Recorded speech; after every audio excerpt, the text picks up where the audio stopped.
அக்பர் பீர்பால் நீதிக்கதைகள் கதையின் 1 மந்திரக்கோள். அரண்மனை. அரண்மனையில் அந்த காலை நேரத்தில் ஒரு பதற்றம் காற்றில் கலந்திருந்தது. மகத்தான அக்பரின் அரண்மனையில் ஒரு பொன் நாணயம் காணாமல் போனது. அக்பரின் கண்களில் எரிச்சலும் சந்தேகமும் முழு நீதிமன்றமும் அமைதியாக உறைந்தது. அக்பர்: பீர்பால், இந்த நாணயத்தை யார் திருடினார்கள்? கண்டுபிடிக்க உன்னால் தான் முடியும். பீர்பால். பீர்பால் அமைதியாக நின்று அந்த சந்தேகத்தில் நடுங்கிக் கொண்டிருந்த 10 பேரை பார்த்தார். மன்னா, உண்மையை பிடிக்க அவர்களுடைய மனச்சாட்சியை சோதிக்க வேண்டும். அவர் ஒரு கூளத்திலிருந்து மரக்கோல்களை எடுத்தார். ஒன்றுக்கு ஒன்றாக ஒவ்வொருவருக்கும் அந்த கோலை அளித்தார். இந்த கோல் மந்திரம் போல் நடக்கும். குற்றவாளிகளின் கைகளில் இது நீளும்.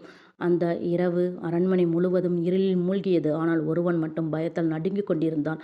கோள்கள் நீண்டு விடுமோ? நாளைக்கு எல்லோருக்கும் தெரிந்து விடுமோ? அந்த பயம் அவனை மெல்ல மெல்ல தவறு செய்ய தூண்டியது. அவன் தன்னை காப்பாற்றிக் கொள்ள கொஞ்சம் கோள்களை வெட்டிவிட்டான். அடுத்த நாள் அரண்மனை முழுவதும் மீண்டும் மக்கள் கூடியிருந்தனர். ஒவ்வொருவருக்கும் தங்களுடைய கோள்களை முன்வைத்து நின்றார்கள். மன்னா, பாருங்கள், அனைத்து கோள்களும் அதே நீளத்தில் உள்ளது. ஆனால் ஒன்று மட்டும் குறைந்திருக்கிறது. இதுதான் திருடன். நீளுமோ என்ற பயத்தில் இரவு கோலை வெட்டிவிட்டான். அக்பர்: பீர்பால், உன் புத்திசாலித்தனம் இந்த ராஜ்யத்தின் பெருமை. சில நேரங்களில் உண்மைகளை கண்டுபிடிக்க மந்திரம் தேவையில்லை மன்னா. மனிதன் நேயத்தின் மனம் வைத்துள்ள பயம் போதும். குற்றவாளிகளை பயமே வெளிக்காட்டிவிடும். இந்த கதை பிடித்திருந்தால் சேனலை சப்ஸ்கிரைப் செய்து கொள்ளுங்கள். வேறொரு கதையில் சந்திப்போம்.